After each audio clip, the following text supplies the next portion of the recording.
Macam tebal lah. Lebih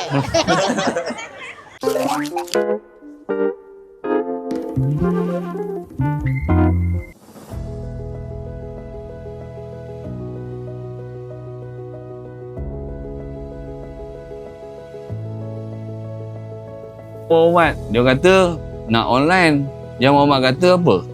Mana boleh? Bagi dia orang, bagi seorang-seorang biar kenal dengan dia orang semua.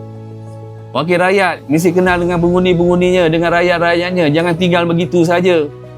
Dan bila kita kenal, kita rapat dengan dia orang, kan dia orang boleh cakap dengan kita apa masalah mereka. Bantuan Kasih Johor yang ke-3. 3 kan? Ada yang dapat 2 je ke? Semua 3 kan? 3.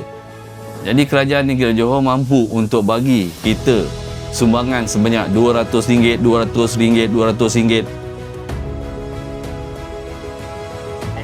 Bila Mami cakap dia Jawa, saya cakap Jawa lah ya. Baru juga ada. Jawanya bagus juga. Oh, ya tak?